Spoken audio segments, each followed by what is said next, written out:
Good morning. How's everybody doing? Hopefully everybody's had a great week. If I sound a little tired and I've got the extra strength size coffee this morning is I got back in from the SGA show last night at about 12:30 and home and in bed at 1:30, and then for some reason my body's not allowing me to sleep much past 7. So limited sleep. So if I start going crazy and sounding silly, you'll know why. But let me grab a little coffee here before we get started. So as I mentioned, just got back from the SGA show. It was a fantastic event. In fact, on the Two Regular Guys podcast that is this way, that is coming up here shortly in about a half hour, we are going to talk about the SGA show and a review and all the different things that we saw, and so it should be a fun conversation. We're also going to have Marshall Atkinson on the show. So all right, a couple things I'm going to be looking back over here, but anyhow, today I just wanted to quickly go through how I build a template in Photoshop for making new products, new sublimation products, and so let's get that up there, and there we go. Again, got to get a producer one of these days. Working on it. Can't talk my wife out of quitting her job yet, but we'll see how it goes. All right, so let's dive in. I'm going to share my screen here, and we're gonna do this. All right. And I apologize, I won't be looking directly at the camera here. I got to look over at Photoshop. But all right, so with the limited amount of time that we have here, I have done some things in advance. You kind of set some things up early. But first and foremost, I need to get a decent image. I maybe could have flattened this out and done a little bit better, but this is a quick down and dirty deal here. This is a drawstring bag. It's got a little pocket up here. So the first thing I want to do is I want to get an image of that. I want to take it from over the top of the image. It doesn't have to be perfect, but I want to try to get as close to over the top as I can.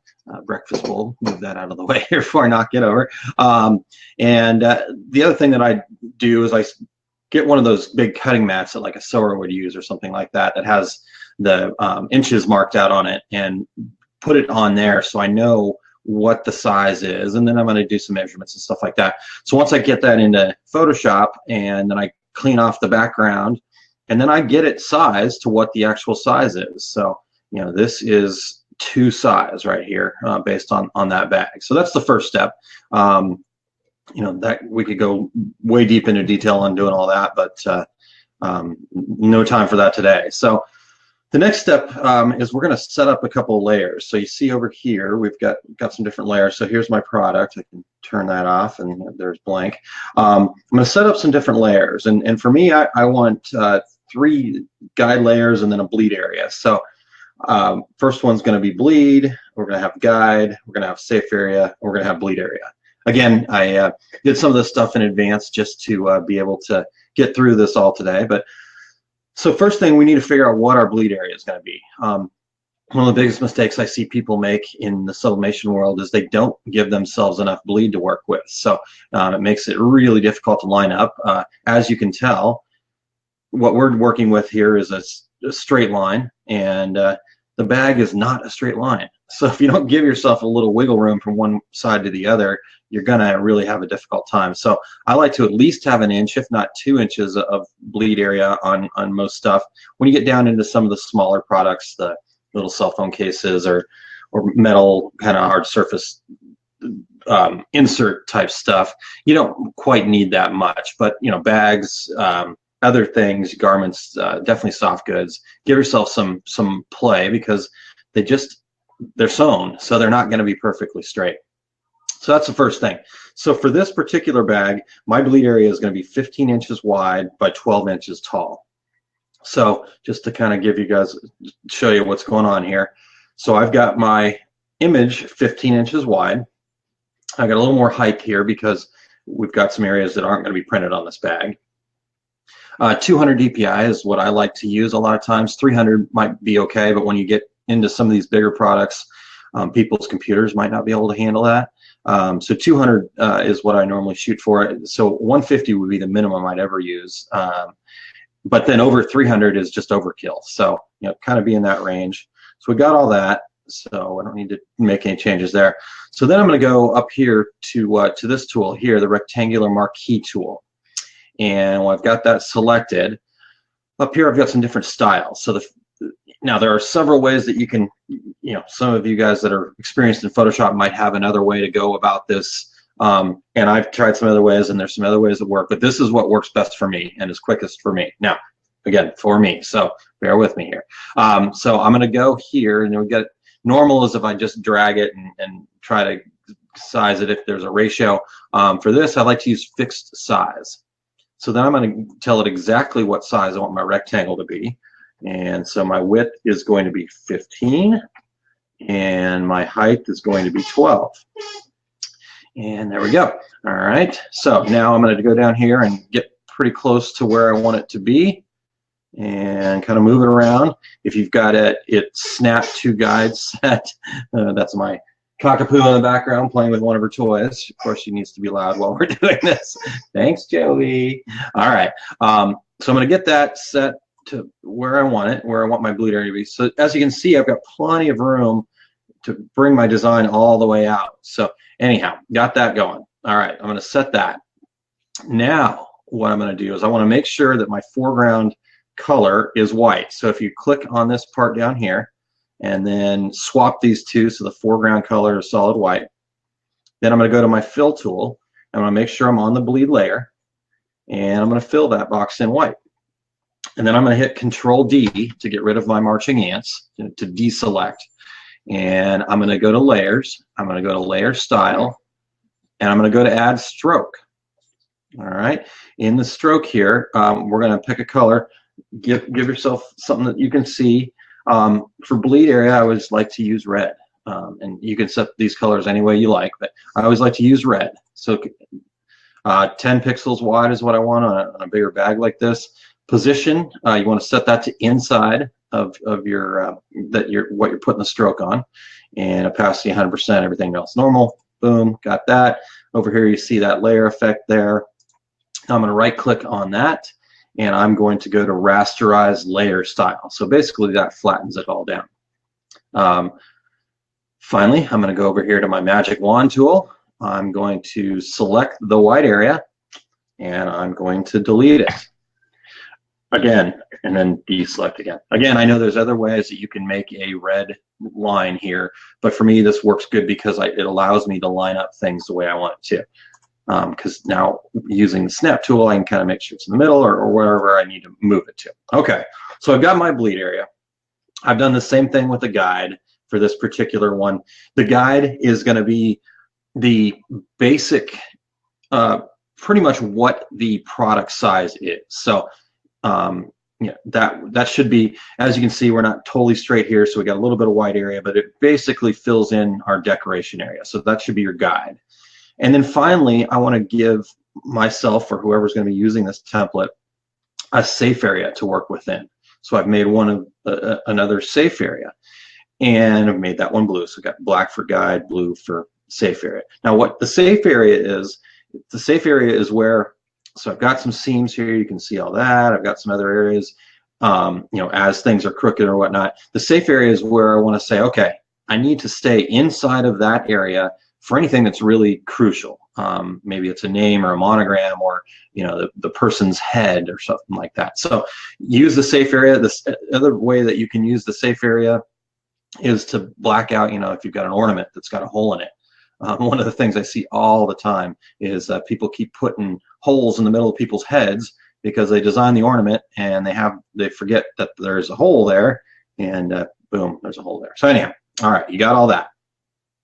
Now, the final area we need to deal with, one last thing. Go back to the bleed. The other thing I like to do on the bleed is just make sure that we white out all the rest of it. So I'm back on my bleed surface here. I go back to my fill tool, and I'm going to throw some white in the top and bottom there to cover that. All right, next we're going to deal with our bleed area here, and this is just to kind of show people, hey, this part probably isn't going to print, but we need it all the way out there for lineup. So first thing I want to do is I want to go to my guide layer, and then I'm going to go back to my magic wand tool, and I'm going to be right outside of where my guideline is and I'm going to select that area. Now, make sure that you get down to the bleed area here, layer. And so I'm on the bleed layer, and now I'm going to go in that bleed layer where I've got it all selected. I want to fill that with white. Okay, like, oh, where'd that go? You know, so you see all that. Okay, perfect. Now, I always like to get rid of the marching ants after I fill what I fill, so I don't accidentally move something. So Control D again to deselect. Now on this bleed area thing, now I want to change the opacity down to something like around 50%. So now when we have all that, so perfect. So we basically have our layout here. Now, for me, because I'm sharing these templates with other people that need to use them, I also have a set of instructions that basically talks about all the things we just talked about here, a key to tell us what's going on, and you know, maybe throw your logo on it if you're sharing it with somebody else. So, okay, we've got all that. Now, what I want to do is I want to take all this stuff that, you know, I can turn that product layer off if I want, and I normally do that. So I got all that stuff. I'm going to go ahead and select all those layers, and I'm going to new group from layers. And I always name this group do not touch, hide. And I'll show you why in just a second. And then I'm going to do a new group, and we're going to call that place art here. Okay, and I'll make sure that one's at the bottom. And in that new group, I'm going to do a new layer. I'm going to call it design. Pretty exciting. All right, so I've got that. So now here is where I want to put my art. Now, if I was smart, I would have had some art here. But let me go see what I can. Let me open up something real quick that we can maybe just drop in here. Bear with me 1 second while I find something. We'll how about we put a Two Regular Guys logo in there. That sounds like fun. That's what we're going to put on our bag. So I'm opening that up. Okay, I've got that there. Go back to my move tool. I'm going to drag this into the bag, and I'm going to put it there. Now, I've been using Photoshop for a long time, and I just discovered this the other day. So this is maybe where, like I said, I know just enough to be dangerous. But if I hit Control T now, it gives me some controls to resize this thing right in here. So again, don't make fun of me if you guys have known that for years, but I think that's pretty darn cool. All right, so you see I've got it in there. I'm going to tweak it just a hair more here to make sure I get inside that safe area with the stuff that's very important to me. I'm going to hit Enter to move that, and then I'm going to get it centered pretty well here.